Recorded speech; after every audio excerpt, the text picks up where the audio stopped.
on appointment. No. What if I leave? Every time I come, ngandeka waka. Ngenda wolugwe. Panties. Kubanga kiraka bino si byangu okola otya. Shoes.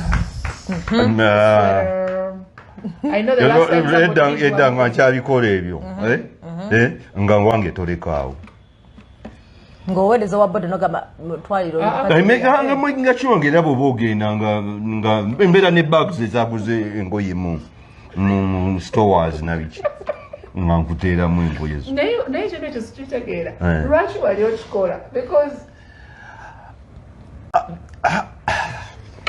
kubanga si space edda bwe twabeeranga ne relationship eyo nga tobeera sure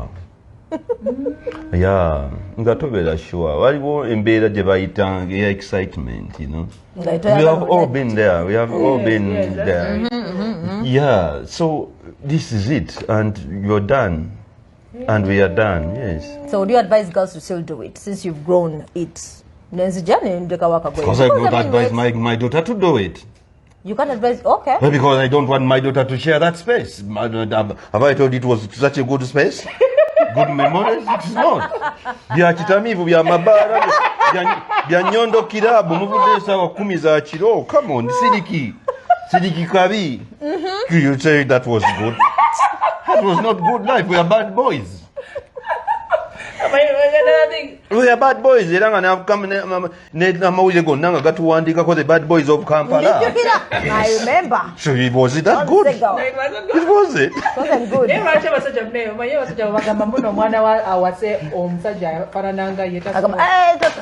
Because you cannot go through the torture. Because I'm torture myself. Why don't you want a guy? Because you're an example. Please give me back. You're an example of a. Are you ready for? If she's ready for that kind of man, because you cannot be ready. Look at the stars in America everywhere. They can't take 5-7 years. True. Because they cannot. No, all marriage is very contractual these days. Oh, Naye John. I love you. Oh, love you too. Marriage contract. 2 years. If it works, go renew. If it is 4 years, first start with 2. Miserable. Yes, start with 2. Does it work? 2 years. Whatever the case. When the kid ajja, yetusooke tumuteeke ebbali. Yetumbalenga innocent being. Yeah. Nga bw'osanga omuntu nga munyamba wa sister nga bw'okyamba w'okukyalo oyo soke tumugye mu equation ffe tubeere ffe tukubagane ffe tebakanaaluzaala 2 years if it works renew you go to 4 people do it. Yes, bwe kigaana nga kigaana musigale nga muli bamukwano mufo ky'okuyomba omulengerako yatadde ku ka Instagram nga naye baby wasabudde akagoye. But you are just friends. You dated, yes, but you're friends. You have kids, but yeah. Busanga chimama nga chinyumi compliment. Bubera munakasente ng'omuwerezayo aka birthday. And you move on. Muwerezayo ekimuli. Ate tosuka nyate kujireri. Osanga na ya ino omuntu yamutegekedde. Ali nawe n'osussa. Oleeta oba ekisibo. No. Nembagi akugambye contract thing I support. Yes. Katugende mu contract show marriage. It's the best. Tukoye. It saves okukayanira ebintu. It saves so many things. Neta mune waliwo okubeera nga twekulaakulanya. Oli wabanga anytime amanyavu kivaamu. No, remember nga John wagambye like there is a renewal. Kati those 2 years omulaba nga kibadde kikola nga project maji bitandise nga mu renewing. Naye ekyo ekizibu kye tulina it's a project. Ekyo ekizibu kye tulina ekyo kiraba kirimu problem y'eddiini. Kati nze awo nina obuzibu n'eddiini era nina obwekipande nakijjawo. I'm writing a play, I mean a show on television, a series. It's about that. About religion. It's about religion and marriage. Yes. Because there are two things that are literally compatible. Yes. Religion, marriage. Religion and marriage. Tokuba tutobyogera. By the way, abantu batyo oli mutu. Bututya. Yeah, true. Tebikwatagana kubanga ewaffe bakugamba mu Kereziya. Kasita bakuteekako empeta we batwe papa. For life. For life, yes. Ne bwe mutuuka ku, because I've seen families with kids and so nga batuuse ku we balina okugira nga it is really affecting ate seemu sebbiri nga you can't let go. For me, I think marriage should be placed in a modern society. It should be dynamic. It should be dynamic. There must not be rules that are them stone. No, you must know how it happens now. And see betambu date here. You get. Yeah, and say tambu date tujiyigge bannange tusevinga abaana abawala tusevinge bannyina ffe bagendeko mu bufumbo. Bafumbirweko nga babunyumirwa nga babwagala nga they are happy. Siteeka nti olw'okuba yenna genze ne John Segawa bwe bigaana emyaka 3-4 olwo I'm doomed with John forever. Why? By the way, ebya DNA bya kisiru naamu. Why should I? Why? Why? You just take care of your child, that is it. No. Why? You wouldn't. It's not right. Omanyi lwaki? It is not right. Kubanga ate naddala nga muli bafumbo. Bwe bibeera byaffe bya ddoola bino ebya wano, okay, awo ffe tugende. Because tukyali mutubuusabuusa ddoola saabeera zimanyi gy'abaera azungira nange tamanyi gye nzungira. We have a one-off. Leero twagala namala emyezi 4 simulaba ali bize ne tuddamu ne twesanga and then we have that kind of relationship. Dina afuna olubuto kitegeera. Then there why don't we go for that? Because ffe twetereze kubanga nkulaba olino ne rasta somewhere. Di nkulaba oli ne rasta ate lwaki onneesibako okitegeera gye baŋŋamba oyitamu ne rasta ate kati nze onjagazaaki kati awo tugende naye oli mukazi wange. Lwaki tuba tugenda ku DNA, honestly? Man buba bunafu. Okay. Tokkirizibwa ng'omusajja kuddewola ekitiibwa kya mukazi mu bufumbo. Maama w'abaana bo pikana maama w'abaana tozannyiranga ku maama w'abaana kabenga maama w'abaana yali house girl ewona omuzaalamu omwana aba alinnye eddaala kye bayita maama w'abaana tokizannyiramu. Ekitegeeza kati bonna abakizannyira abo balalu ate n'olaba abasajja abakulu kituufu tozannyiranga mu kitiibwa kya maama w'abaana ne bakola ki, right? bw'abanga mulimu omwana ataliwo feriyazi zammwe na si za maama yekka. The moment a woman goes away from your marital home and goes and seeks, bannange ekintu ekyo ky'omukazi omufumbo si kyangu. Banaye si kyangu. Ate n'ateekamu n'owookubiri. People bave mu kusaagira mu famire tebayonona famire tukuzidde mu mafamire agabaddewo senga twagatankuula. By the way, mafamire n'amafamire gonna agabaddewo senga twagatankuula senga eggwanga lino weeriri. Bwe tubitankuula kati tuddeyo bantu okimanyi nti omuntu asobola okukola kotooda ne bagenda ne bajja ne batandika okuziikula abantu. Bino byempulira bamabirizi batandise okuzannyiramu. Stupidity. Ekitegeera kati batandika abantu batandike bagende mu makooti ng'omwana yasikira taata we like generation endala nga si yewuwe. It can happen. Because if you want to go that route. That is bringing pain. Bino ebyaffe twekubamu ne ddi. It is acceptable mulaba ne rasta naye omukazi omufumbo tuwe obufumbo ekitiibwa kyabwo ne secrecy yaabwo because obufumbo buli embedded mu secrecy kiba kyama ate kyama lwaki mukigira kati naye n'abakyala nabo naffe tulina okwetereeza abakyala balina okwetereza n'abasajja balina okwetereza. Okay, why do men bagenda ne bazaala emabbali outside marriage? Okay, outside marriage ne bagenda ne bazaala mu babakazi abalala eri. Okitegeera? Eyo yo naye agenda azungirayo nti naye ba DNA eyo to prove eri gye yazadde abaana abalala. John nzadde mulala. Lwaki ofafaagana nini? Neeri gy'otambulira naye bagende banoonyeeyo. Saagala nakiwuliriza. Let it be for science. Bazuule emisango gyabwe, abatemu babazuule, banabina ebino n'abasiikinze obutakkaanya. Bo ne bakisiikinga ne bakitwala mu kkooti. Ne totankuula gy'otajja kusobola. Muve ku bintu ebyo. Si byangu. Bajja kwonoona ekitiibwa kya Buganda. Tutuuseeyo. Bajja kutankuula amafamire wano. Babiveeko babyesonyiwe. Tuwulidde. Muva ku DNA. Ne Buganda DNA mu mutwalo awalala. Don't dare. Ekitiibwa kya Buganda kiri mu famire.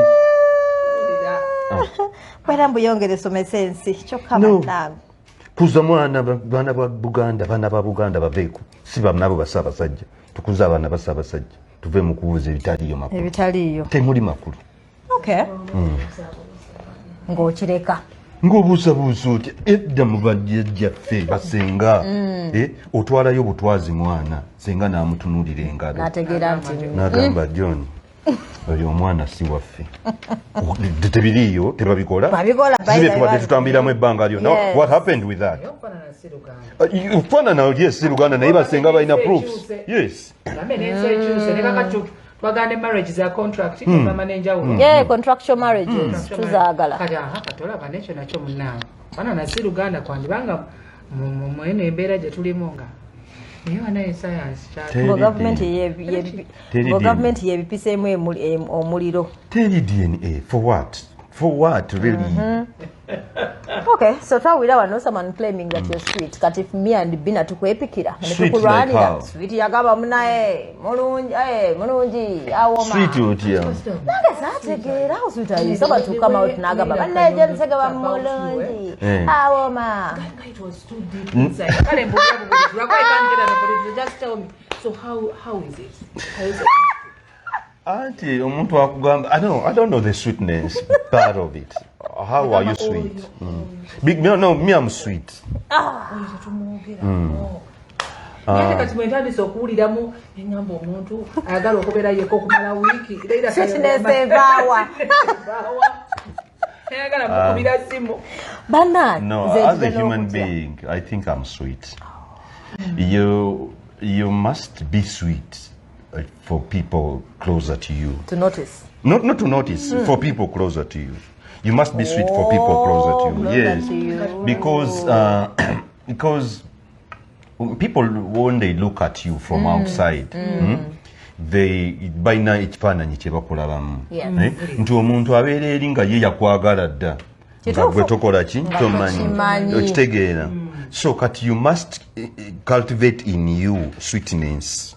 Sweetness kwegamba Your sweetness in the bedroom. eba package. Mu bedroom? Eba package. Bwe kibanga si package. Kyova olaba bwetaba package. Olaba bwetaba package. Bye biri kyetwaddeko topic ya DNA nti if you don't have that sweetness from the speaking, from the looking, and you take it to the nakedness in bed. If you do not have it, ebizibu byebyo ojja kusanga nga omukazi oba muzanyiddeko ng'abaana si babo. You must be a package. So you're full package literally. I want to be a full package. Ndabike bulungi nnyo. Kino ekibuto nkikendezeeko. Sina kibuto kyenda bajjo. Kweka bwe nkwata nga kiddi kino. Naye kati osobola kunsitula. Okusitula kuki? Kunsitula John kati. Sisobola yadde. Oyina. Maani. Era ne tubitandika n'oga John nsitulamu. Bannaye be nkukuba wansi. oleme kiddamu okulala John take it romantic. Romantic kusitula. Agende eri kulabira ino gaba nange John ne mukwata ko ne byempulidde wano apana. Era wale ne unyama wana John bambi mulagi. John I do. John. No. Their relationship is different. Eyafe yenungi. Mpitirivu yenyuma yeri real. Mugenda out babera ku masimu bakutula. Bena kuzo yes babera ku masimu yes. Message nzagala yes nera take my Baga but someone cannot be busy for you John ne bango No. Echa ugenda out olina dda ku simu. I think it is wrong. Yeah. Muba n'ekizibu mmwe muba mwefosinzeeko outing eyo. Muba temugenze kwenyumirwa. Anti kimukakaseeko nga katara. Yes, nange mutwale koko, mutwale gye tubeera because man would love to go out and mu boys club n'abeereyo kati muzira nange obeerawo egyo otayagala kuntwala. So no nayagala agende and then you groom me outside. Mwena munyize mmere mugira temujagala tubalabako buseko. Omukazi musajja tasobola kuflatinga na muwala mulala. The woman cannot flirt with a hank amuyiseeko Era when we are out like you are out no sanga nga Maurice Kiria ayise wali ng'omuyimbi omukazi wayagala kumubuuzaako and the man nanyiga olw'okuba ambuuzizaako kati nga mpitawo ku restaurant ng'omukyala omwami ali ne beautiful girl mukazi we wali ngayagala kujja kumpa kahaga nga John kati wajiba oba naye John woli wali and then you grooming na oba tewayagadde je. Because when we go out, we see different people and we enjoy the outside. But remember, you guys, you go a lot, like of course. But like, don't look. Bina boaita one Bina little. Benzi out, honey. Obakuze, right? Mbakumwena. Why you selfish? John, you got to walk over Chupa Nengato. What? I am with you. Why? You are with us. You came outside. Come on, if I go to the loose for Gugundi, short bathroom, and I find a man jazzing you and chatting you, I give them space. Sure. Yes. John, yeah. And then I give you space. My husband. Oh, hello. How are you? Yes. Okay, that's understandable. But I'm with you. Bina passes. Don't look. I will look and I will tell you you be D. Ndio mwana yambadde bulungi akagoya apo. N'olugoye lwa lulungi era nkugamba naawe lufubeko. Mulabe kyokanga bwe yegomba nandiko gamba mulabe. Mulabe yambaza yeyisaisa. Bambala bu. Aboyongera okutula. Nze mbezo bufumbo kyegabwa nnema. Nze mpaana. Honey, no one ampise why not? Drinking. It is not. That means I'm not enough. You are your flower at that moment. Honey, you enough, but somebody looks good. I look good already. This is a day. We are out. No, you this are is a moment. Not being mean. You are very selfish. Not being selfish, because I can't share you number one. How can you? That's not sharing. That's sharing you. She looks good. No. Yeah. Tuba gwe watchire ke tuba mbade kubuza bwe bank kulwanira olonda wani. Anwani ya simda. Never kulwanira. Simda. Bale balwanira nga tonda. Kuchobola. Why fight? Why? Because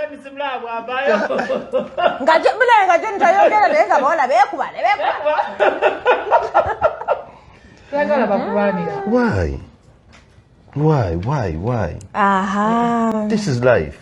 Move on. No. Let me tell you. I find with a woman. Out to the outs. Yeah. You are out. I'm out with you, but then kali no sanga ngabo gambi hi bichi. Yeah. So sichitegera like ondeka ompita ko buyisi obo yagala nkwani like I know you but in a relationship nkusanze tetwagenze fena. Yes, hi D, how are you? Bobanga oli occupied nga nkuta. Bobanga waliwo space nga occupied. That thing yes, what are the space, what are the omtomera? Ngamveri no butijozi. You don't. counter. Alaba kapira. And then ngaba ku UBC. Nemuleganenga, oh honey, hi. Nzijane ntubanga ngamba hi. Naye nga alaba kapira. Nga so how was your day? Ngachanyeka. Yeah, what space you tute. Naleka ngamba. Were we supposed to meet today? Thank you. You're kidding. Yeah. Aludda bamuweereza. Nedda John nawe. Nagamba nera nengenda. It is not your space. Nagamba You're not supposed. So okay. So where were you going? Nemugamba home. So if I This is my time. It's not your space. So if I bump into you out ngoli out sina wadde nkumanyi. We say hi, but you don't occupy my space. Sina kugenda mu space. Yes. Soda. Totuula ku mmeeza yaffe. Accepting ongambye nti meyayi space bweri. You have no problem. You can occupy it. Good morning, honey. Yes. Are you okay now? Aha. Watambudde bulungi watuuseeko mukwano gwenaku zonna nange sikutegeera bana I don't know. You can't tell who loves you honestly. Nze nnyumyako emboozi wakuba saagala ginyuma ebiseera ebisinga. It's very funny. I was dating a girl ngabeera the other side of town in Tinda side ye. Kakati yankubira njagala kulaba nimugamba come on, today is not your day nine nesibako corporate girls over bulowooza bwakitalunyi. Then I said okay, you come. Ndi mukabaala somewhere. So bwe yajja ndi my friends ngamba oh fine bakufundire wotuula. So actually ndowooza saddayo kumufaako. Like I was occupied with my friends. Nantumira waitress. Agambye mbo kati muwe ebisumuzo yagende mu motoka.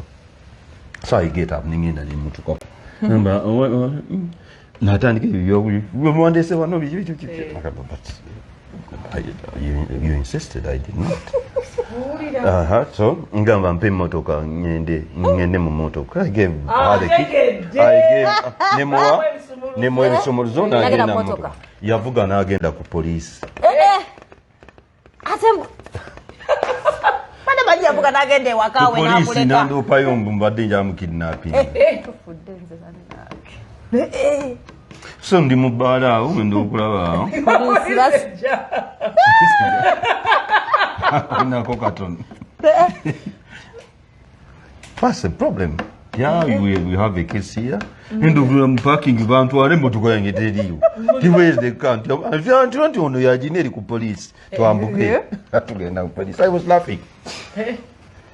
Omukazi ng'ayomba natanpaako yakola bitya nakola bitya. You know, that's kind of embarrassing. You know, there are those girls aba insisting ate nga balina balowooza balina obuyinza kusinziira ku mirimu gye bakola ne style of living. So it's absurd. It should not be done like that. So no more attention ku police. So bad. Nagaana ogimuwa. Netufuna uba nemuzaayo waabwe. Bana abantu banange. Relationship negwawo mu byokusaba. Era ontegedde awo bataddamu. I realize that waliwo batulaga abagayi. Netutayagala biso marabala kubera ba mama ba. We must be disciplined in relationship. Relationship etayina mateeka, etayina discipline, tesobola. Nga gula oluggi nga bw'olwagalira, gw'olwokuba you know. It must have discipline. It must have discipline. Bina weewo. Yakulyoka. Nange nkikola. No, no. Are we supposed to meet? No.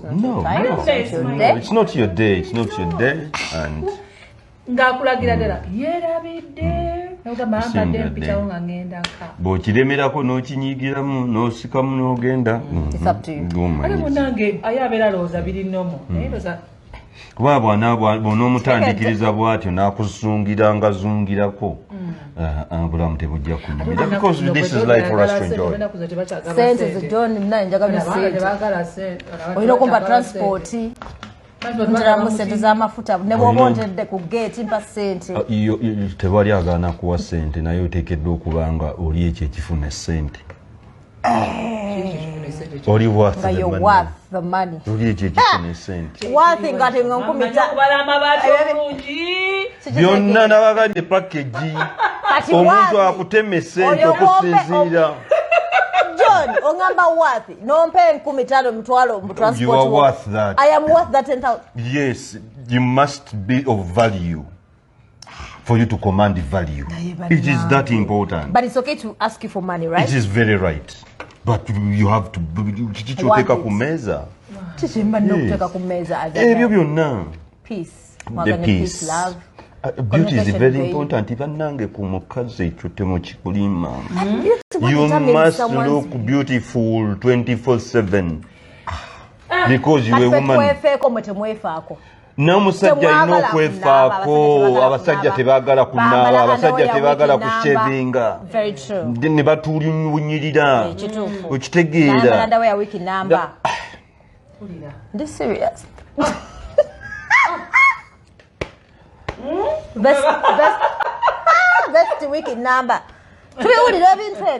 There are parts we must clean. Exactly. As a man. Time. Right? Yeah. Shave. You must shave, you must brush, you must wash marika wa matuwa go. The collection of that and everything. I think you kid we wasokera waddala ngo lino mukyala buli kintu kisokereyo nga tekinnatambula. Must be very clean. Grooming. Grooming, like on naffe, kwefaako biki, birevuna biki. You must look good as a man. Naye kati waliwo abatatwagalira ddala bino ebirevu. Naye kati olina obikola ki? Bikunyonyogira. Kale senga nagikuwadde. Nga nasubiddwa.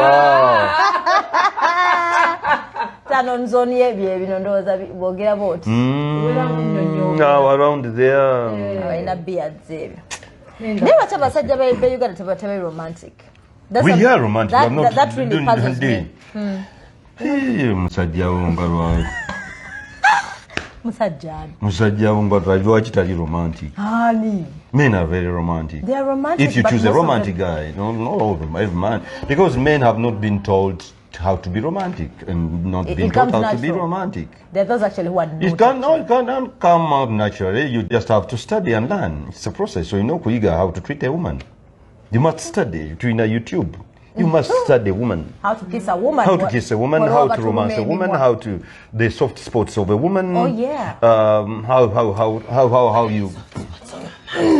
How you can pull it out like you for the game to be enjoyable. Right. You must know what you're going to do before you do it. No, these things of kissing us or biting us. It depends. Come again. What about kissing and about biting? Not anymore. Yeah, there is some soft biting, which is romantic. No, there's that soft biting, of course. Of that. Yeah, that one. Yes. Lower lip and. Yes, the soft. What are you doing, John? Muyigirize bambi. Now what are you? Muyigirize. Yes. Let's communicate with. Let's teach people. So you can have that patience of teaching a woman how to kiss like. Yeah. You slow down. You mugamba, come on, slow down and just do it again. Take it slow. But with time you get it. I told you. We all learn. You can remember, for us we teach people to kiss on stage. In movies. You do? Yes, you must prepare him. So before I'm going to kiss him, preparing, then we go through it. Does it go beyond the stage? Always no, because when you are acting, you are obsessed with that character. So you particularly you don't focus on you yourself. Okay. You focus on the character given to you. Yes. But not many times. Yikuanga si buli gwe bakukasitinze nayo nga muba temunyinga ebintu tebikwatagana naye nga gwe bakuwadde nga soft spots of a guy gidependinga ku musajja I think. Yeah, it depends. But of course the soft spot of a man is down under there. That's the first thing. The soft spot. Yes, because it's very delicate. It's very delicate and how you touch it. Because it is very sensitive. Nti wamukona ko bukonyi wano ku growing omusajja afuna stomach pain. Bintu anti biddukayo ne bigenda binonya refuge mu lubuto. Bigenda bisikinga refuge mu lubuto. And then you get the pain. Tolaba ompira baguba kuba basambi bamusula weba tebabanga bamusula. Yes. So that's very delicate. Soft. So okwatawo bulungi. So you know okwatawo ne bwegendereza. Okay. Yes, then the rest depends on the sensitivities of the legs, emikono, amatunga bwenkugambe, and of course obubeere bw'omusajja. Bukola. Mukola anti kidependinga kati oyinza okusanga omusajja nga alina sakatidde ekyoya.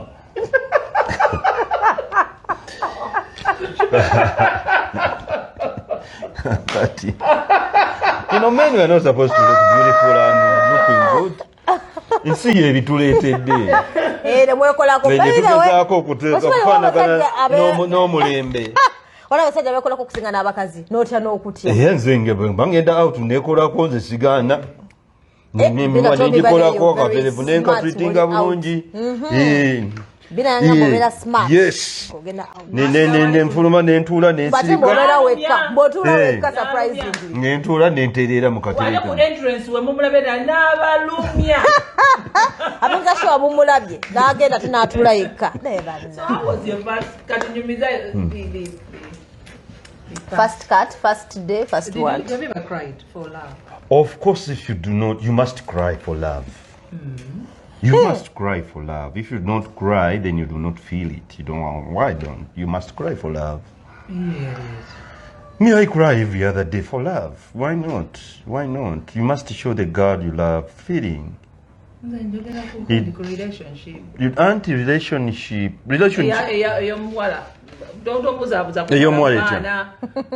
No. Anti ya chinkugamba. Nti kisinziira. Kati olaba bw'ogenda ng'okula mu mukwano. Omukwano is a process. Bwe tubaali nga tukyali baana abato nga tukuze tutandise 20s awo. Tuvola abantu awo mu 20s bafallinga nnyo in love to 30s. Eri deep. Crazy in love. Eri crazy eyo. Kakati kasita oyita mu eryo n'obuuka wano ogenda oguma. Because the process gyoyiseemu mugire emyaka 10 of torture of this of understanding, because it is a game you are playing. It's something new to you. True. Bwe mubeera nga muli baana abato from 1 to 18 years baba bategeka kubeera kino kye mugenda kubeera. So after you get into your 20s, 23, 25 otandise okufuna omuwala gw'oyagala. Mutandise okulowooza ebyo nti marriage batandise obbala naddala abantu mu abawala na biki ewaka bakugamba marriage na biki ku 25 zaawo. Kati muli mu process eyiga. Kati processes eyiga omukwano nzibu nnyo kubanga emu disappoints na biki. You must cry. You must have that girl you love forever in your life. You love one person forever, tali kuvaamu n'akutuulamu era naye aba akimanyi. So you can break up with someone. Ne mu breaking n'agenda n'azaala abaana be n'abeera mu bulamu bwe naye nga yakutuulamu. Nali mwagala yoyo. Era nga nammwe mweyagala. Deep. Kati your first cut yaliwa. Oba mbuuziza. First cut yange nga byadde ebyo si kibijjukira. Yali wansi w'emiti.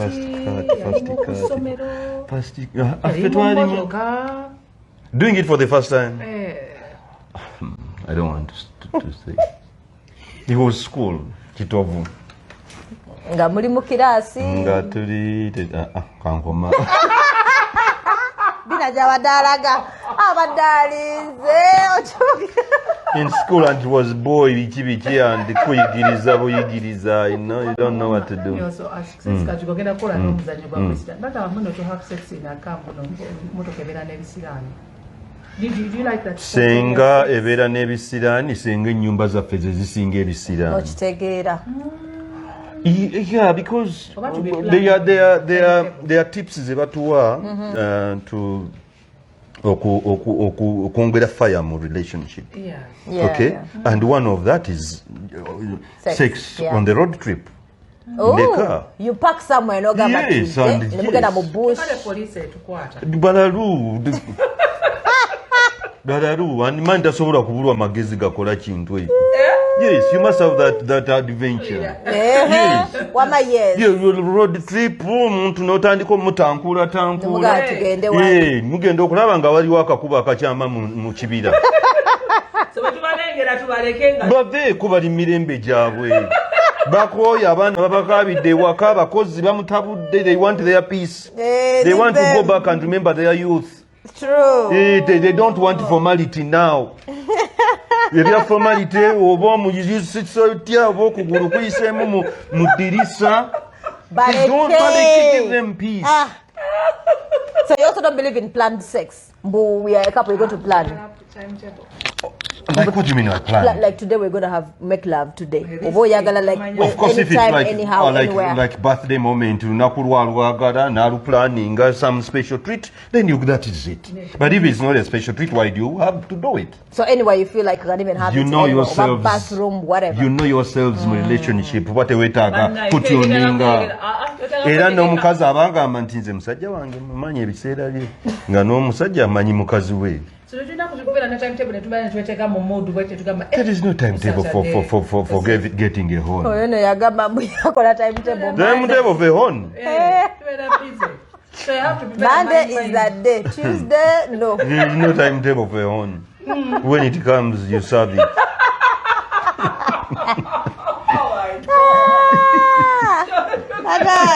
Babie, thank you so much. There's this muzanyo you put on. Is it on Sport TV? Which they told me it's yours. Which one? It's a love honorables. Honorables. But you have a beautiful place. Thank you. Yeah. Sente za gavumenti lwaki tuzaagala? Because what's easy money? No, sente za gavumenti nze nzaagala bwenti. Doreen. Tubeere transparent fenna. Tufune film hub. Etia. Government ngesobola otukolera free internet. Ibyo bitu cameras eziri state of the art naye nga tusobola ozifuna ku sente entono. Naffe tutula omutindo bw'ebintu byaffe. Ate batuwa. Kubanga oli bw'ogamba ngenda kukuwa oba omugyemu amaanyi agakola oba omufuddeemu naffu bakole bassa ku sente entono nga ffe tumanyi nti kati nze okuweereza ebintu wano ku DSTV internet gwe nkozesa ntwalako sente nyingi nnyo because internet data kumutwala South Africa is very expensive. All I want because nsasula omusolo, all I want kubeerawo ne ntwala bwaka wange nga kadduka misinde. In Kenya they have. Bwe mutwalira content okwatambulira. That's all we want. We don't want cameras, lights, every state of the art. Naffe tukole ebintu nga tukompitinga n'aba Nigeria n'abalala because ebimu biri very expensive tetusobola byetuusaako oba bwe tubyetuusaako I cannot maintain it because it is damn expensive. Nina okutendeka omwana oyo akuume kamera ngeeyo kati mba nina process y'okutendeka abantu nga banna which government can do for us. Nze individual kyesisobola but I don't go to government to give me. Temusaba mubawegambe babakolere studios babatwale mu masomero babasomese instead of okubeera woteri luddawa ye mutundwe gye babeeramu. They should bring lectures from Makerere basomesa abaana abo n'oluzungu. They should have English classes because they are going to travel. Because they are international stars. They should be taught instead of sitting there and eating. Let them go to class and learn. They learn geography. They learn the history of Buganda, Uganda. Such that when you go compose a song, or in a base quote and dikida. How many are they? Anyway, I don't know. Gendo Korero Koro. Mugambe you have a P7. lukolalo nedda gye bali bagenda okolera olukolo ojja kufuna 5%. So that is it. Tulina okuyambamu because gwe wetunuulidde leero Bina, you were on ku radio. Radio eyo olina ogipreparingira abagiddako. You must be a role model. Omuntu neyeegomba nti ekidoyi Nasasira ekyo kirina eddoboozi njagala nkirabe, and you are true to the calling of being a radio personality and presenter. Abantu ne beegomba okubeera gwe kubanga nammwe bwe mwabeerera nga muli bato.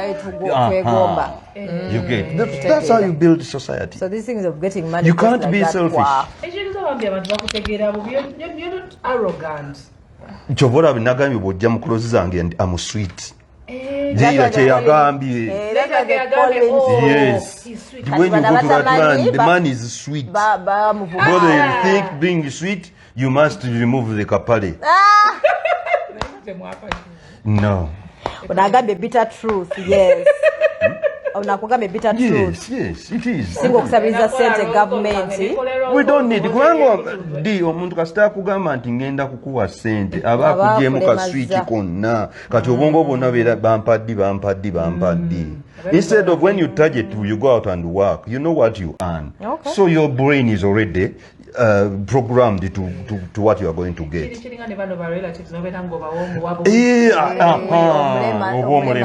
must not.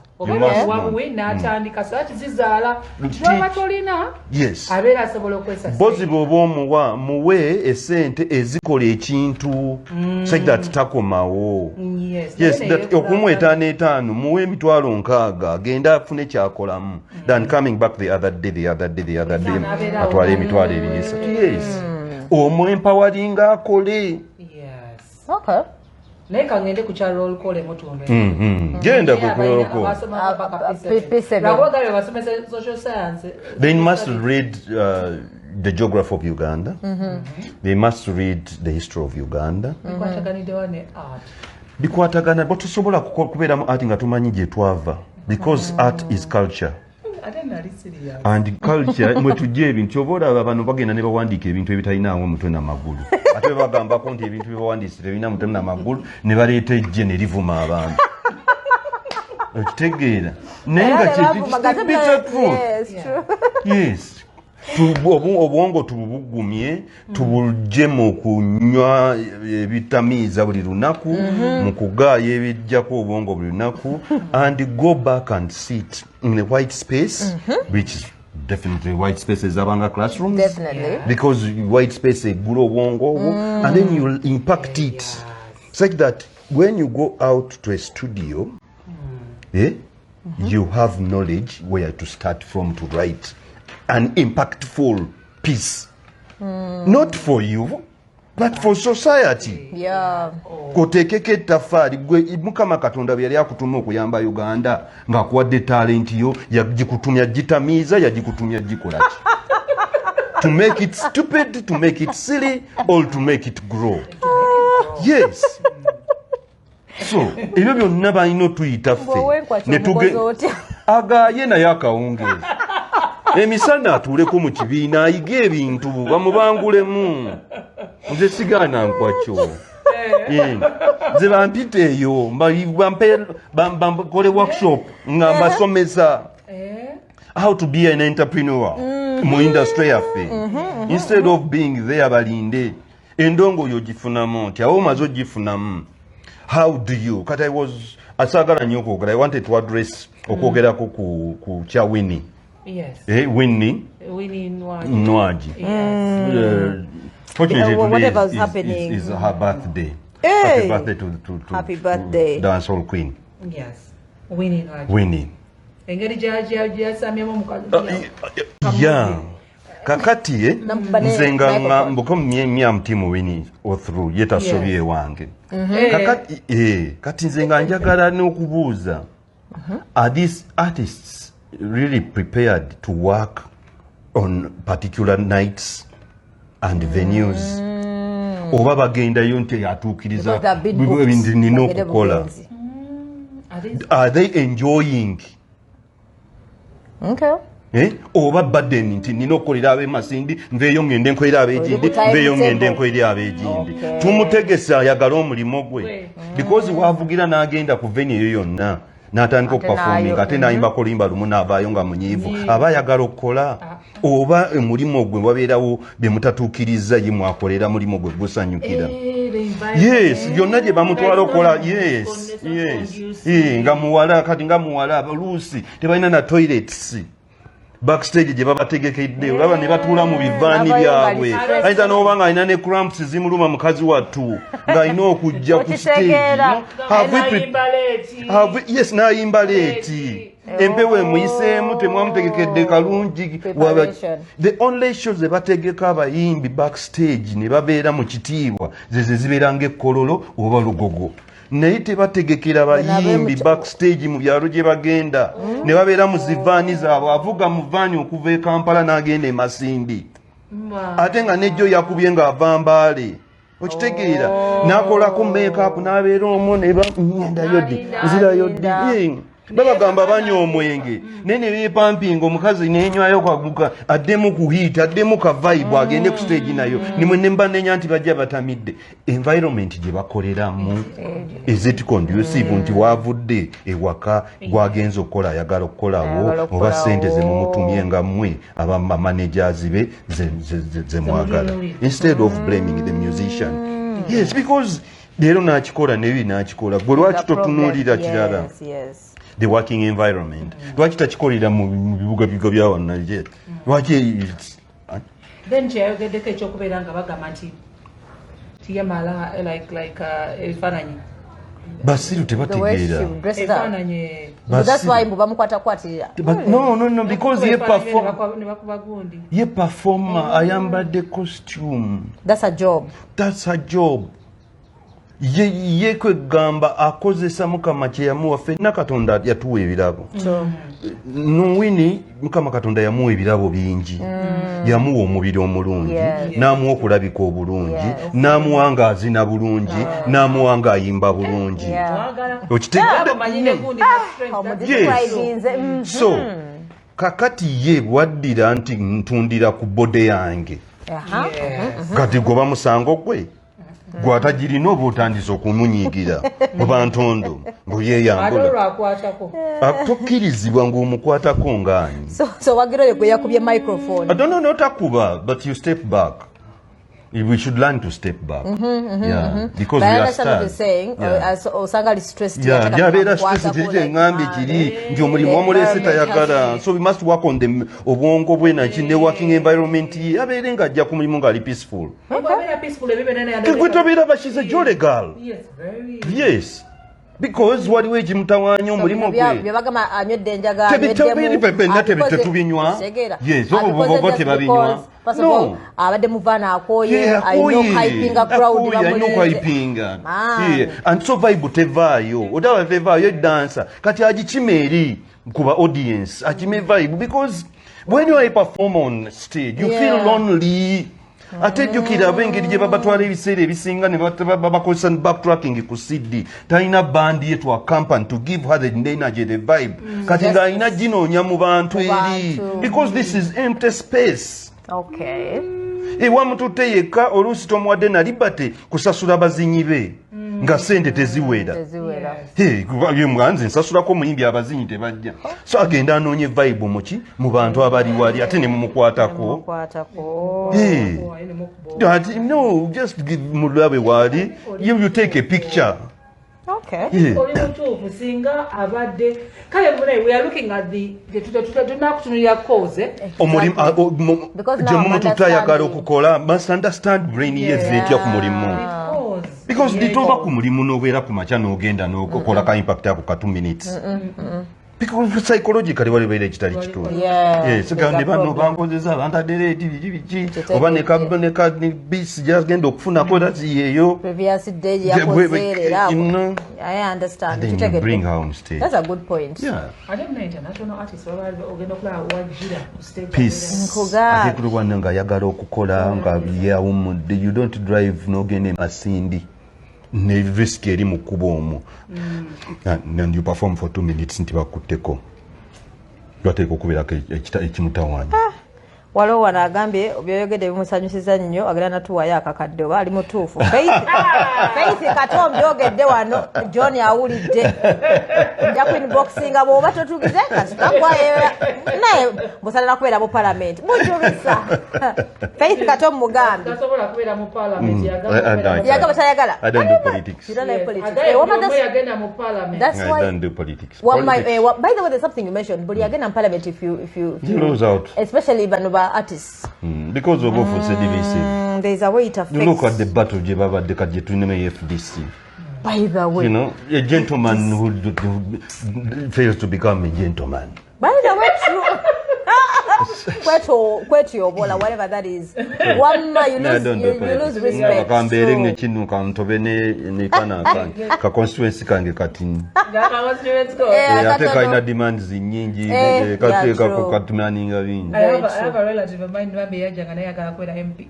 Naye baba teyafuna. Babie. Bamusubiza akasente nga bagenda muwa. Ne bamuwa naye kakana. Choka the way they make us believe politicians bafuna that money. They do get the money, but they tambo yes because demands ziba nyingi nyo. Because of family legacy, no gatam constituency. It comes out of your family. You have to open up your gates. No bafunyo bagendo okutula, bagendo okulya. No batwala malwaliro and everything. It becomes a bigger so family. You get the money, but it's not even your money. It's not your money, it's theirs, and they claim it every other day. Hey. Gamba nezota demo olusi nota ijamu. Ati is the worst. Yep. But I think John should be here on a monthly basis. Yagambi ayagala peace. Erando was next year. Yabagambi ayagala peace. So tell us about the Katori Wama something. Someone was telling us about it. The Katori Wama something. What is something? Bungwa going to be headlining. Is there something? They play. I think it's a I don't play. want to talk about it because okay, like not in details, but no, in detail because if I talk about it, okay, just because this is an open forum, let me talk about it.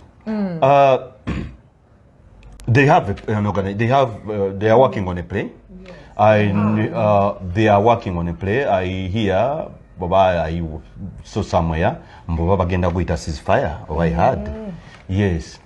Kati. You must be one of the actors. Why do you say I must be? Because people think I must be in that thing. Okay. And people because said John, you must close. be. Yes. Because no, I was close to Kato. I was like, but I was not part of that organization and understanding. Project, yeah, because where did they so get the project from? You're going to be there. Because they know. That day. No. Let me tell you why. But because they know.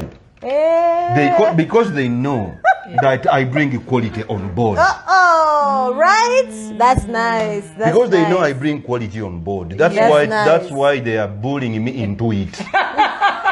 They're just bullying. Yes, they are bullying me into something I do not understand. Yes, I called them and you come and explain to me. Kato yali wano yajja wano na kinyinyonyola. It was vague because era neje chiva. Chiva karamujja chiva gulu. Chiva kapeeka. Oyo kitegeera kakati nze ebintu ebiva ekaramujja gulu kapeeka. Kitera byeyingizaamu. So, but nsobola okukola if they pay for my services. Intellectual property. Yes, if they come, kati nga bagende wa Steve Jean. Ne bamugamba twagala otwe production design stage ogenda gikola otya na biki ne bamusasula. Nange bajje wange mba production design muzanyo nkwagala ntya na biki byonna. And they pay me my money. No, nga siri because the message je batunda nyizo basikiliziganya nazo. So I'm not in line with the message. So I know the trick. What they are doing, they are trying to why baita mukato rwama